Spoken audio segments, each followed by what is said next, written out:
Mga mahal kong kasama, mga kagalang-galang kong kasama, at mga karespeto kong mga kasama, meron po akong naiwang usapin kahapon sa ating sesyon.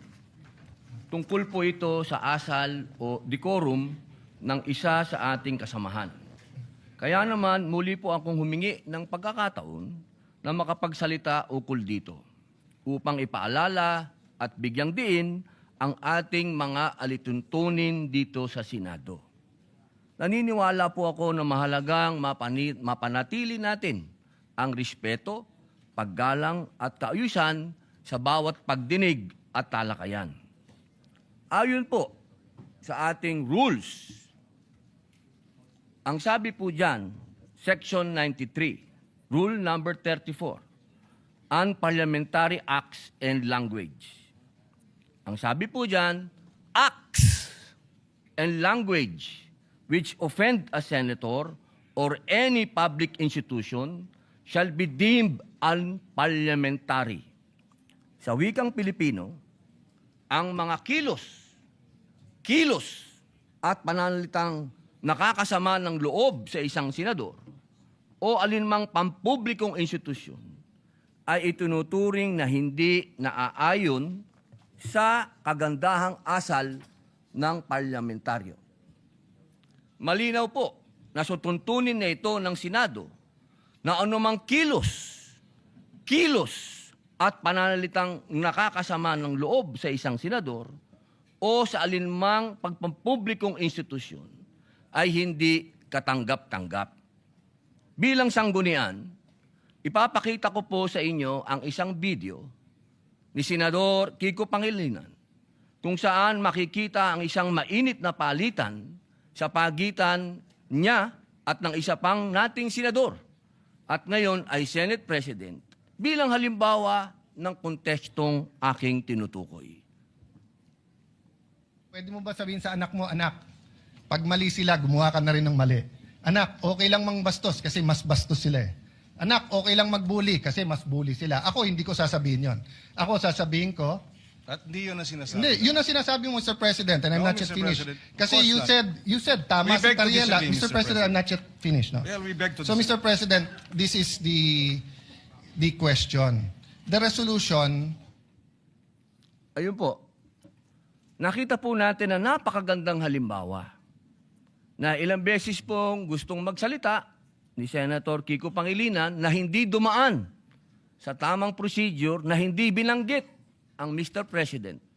Pumapasok po siya sa usapan, ngunit naging magalang ang Senator Alan Peter Cayetano sa mabuting pananalita. Sinabi po niyang, I'm not finished. Kahapon po, nakita po natin ang pangbubulyaw ng ating kasama. Ang sabi po nila, tayo daw po ay balat sibuyas. Hindi po yan pagiging balat sibuyas. Ito po ay nasa rules of the Senate. At ang sabi din po ng ating dating Senate President, na ito daw po ay nangyayari talaga, nagsisigawan. Mga mahal kong kasama, kung ikaw ay nagsasabi ng iyong talumpati at ikaw ay passionate, okay lang yun. Pero para sigawan mo ang kasama mo, nasaan ang rules of the Senate? Si Ginoong Kiko Pangilinan ng ating senador ay ilang beses na pong senador.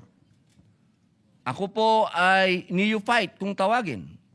Napakainam po sana kung pakitaan niya ako ng magandang asal at ipakita sa akin na ganito, iho, ang pagsasabi ng I'm not finished. Hindi yung I have the floor with the burning eyes and the very high voice.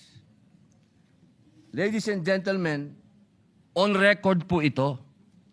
Nangyari po ito on record sa Senado. Humihingi po siya ng pag-abot ng kamay sa akin, hindi na on record. Paano ko po tatanggapin ng kamay niya? Ginawa niya yan on record. Kaya sana po, hinihingi po natin bilang pakikiisa sa aking dasal na siya ay, kung siya talaga ay nais niyang mag-abot ng kamay, on record, sabihin niya mismo sa plenaryo na siya ay nagkamali. Katulad po ng ginawa ni Senator Lacson na tumayo kanina at nagsabing siya ay nagkamali. Hindi po ito usapin ng lalabas tayo sa media at sasabihin mong balat sibuyas ako. E di tapon na natin itong rules of the Senate. Tapon na natin to. Di pa natin pala susundin eh. Mga mahal kong kasama, ang sinasabi ko dito, tanggalin natin yan sa record dahil ayokong mababasa yan ng aking mga anak at apo na ang isang Muslim senator ay sinisigaw-sigawan dito sa plenaryo. Yun lamang po. Maraming salamat po sa binigay niyong pagkakataon. Thank you very much, Senator Robin Padilla. We recognize once again Senator Kiko Pangilinan. Thank you, Mr. President.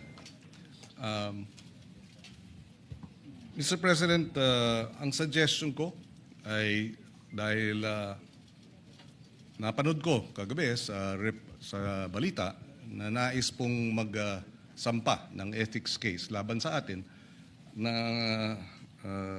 si Senator Robin Padilla.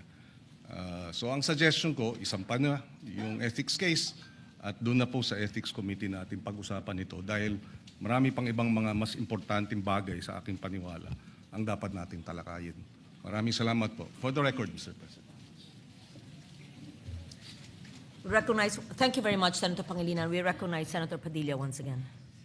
Wala na po siguro mas importante kung rules of the Senate ang pinag-uusapan natin.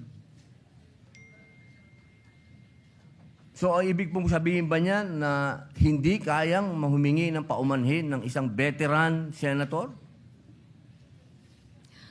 Para sa kanyang pagtaas ng boses? Yun po ba? Nakikita ko po ang matamis na ngiti ni Senator Kiko Pangilinan. Napakahirap po bang sabihin nun? At kailangan pa natin umabot sa ethics?